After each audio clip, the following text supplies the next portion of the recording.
Et alors, qu'est-ce que j'étais en train de dire? Lorsque vous lisez ce passage, il commence par Jésus, au milieu c'est Jésus et à la fin c'est Jésus. On dit Jésus passa à Jéricho. Amen. Et puis on nous dit que Jésus s'est arrêté, il a appelé cet homme. Et la Bible nous dit encore, Jésus a ordonné et cet homme a été guéri. Voici le secret pour un autre niveau.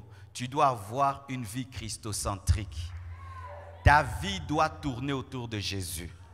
Pas l'argent, pas les femmes, pas ton orgueil, pas ton égoïsme. Ta vie doit tourner autour de Jésus. Et si cette année, ta vie tourne autour de Jésus, tu passeras à un autre niveau. Si tu as une vie christocentrique, tu passeras à un autre niveau, car le miracle commence par Jésus qui passe à Jéricho. Si Jésus ne passe pas à Jéricho, il n'y a pas de miracle. Si Jésus ne parle pas, il n'y a pas de miracle. Tu dois avoir soif, dites soif.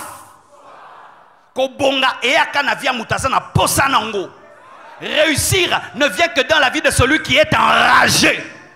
Parce qu'un homme qui est enragé, qui a soif, rien ne peut l'arrêter. Veux-tu ce que tu veux? Veux-tu ce que tu veux? Est-ce que tu veux vraiment ce que tu veux?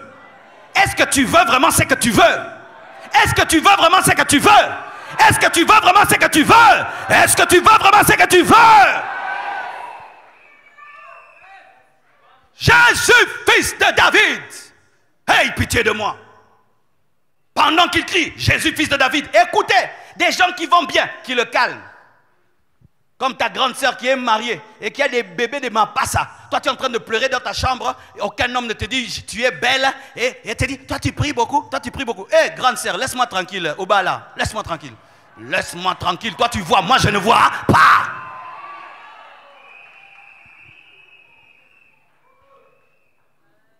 Il voyage, il vient, il part comme il veut, comme il veut. Et toi, quand tu pries beaucoup, il te dit, frère, tu cries trop, hein? Tu cries trop. Toi, tu n'es même jamais là au bas Congo. Frère, toi, tu cries beaucoup, tu cries beaucoup. Il a un compte en banque de 500 000 $. Toi, tu n'as rien en banque. Toi, tu cries beaucoup quand tu pries. Hein? Lui, quand il dort, il ronfle. Mais toi, des sirènes t'apparaissent, des maris de nuit et des femmes de nuit. Frère, s'il y a une chose qu'une personne ne peut jamais faire dans ma vie, c'est influencer ma manière de prier. Là, tu ne m'auras jamais. Pourquoi? Chacun sa vie. Chacun sa vie. Et la Bible dit quoi? Ceux qui étaient devant lui l'empêchaient de crier. Eux, ils sont devant, mais ils l'empêchent de. Ils sont devant, mais ils l'empêchent de. Leur vie va bien, mais ils l'empêchent de. C'est comme des fois tu viens à l'église, tu es assis à côté d'un papa bien parfumé, avec une clé là, tout. Lui il est tout calme, avec ses 4 Samsung à main.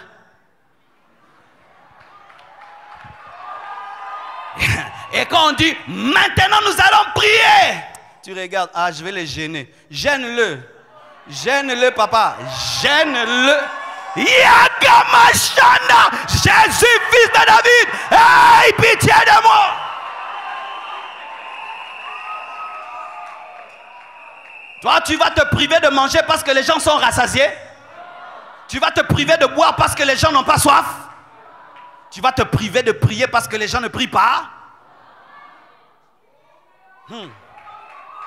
Dites détermination. Tu seras déterminé cette année. Rien ne t'arrêtera. Rien ne te stoppera. On te bloquera à droite, tu iras à gauche. On te bloquera à gauche, tu iras devant. On te bloquera devant, tu iras derrière. On bloquera en haut, tu vas creuser. On va bloquer, tu vas monter. Mais ce qui va t'arriver, personne ne t'arrêtera. Personne ne t'arrêtera. Personne ne t'arrêtera. Personne ne t'arrêtera. Tue-moi, mais tu ne m'arrêteras pas. Tue-moi, mais tu ne m'arrêteras pas. Plus on lui disait de se taire, plus il augmentait le volume. Et il voulait leur dire, vous ne m'arrêterez jamais. La seule personne qui peut m'arrêter, c'est Jésus. Et c'est vrai, quand Jésus a dit, laissez-le venir, il s'est arrêté. Une seule personne peut me dire, tais-toi, Jésus. Le Saint-Esprit, pas un homme comme moi. Pas un homme comme moi qui est rempli d'égoïsme et qui veut m'influencer dans sa manière d'être alors que moi-même je connais ma vie.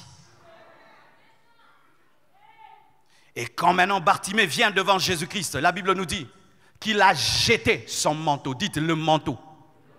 Le manteau représente une dimension. C'était un homme prophétique. Avant même de voir, il avait vu qu'il avait vu. Avant de voir, il a vu qu'il a vu.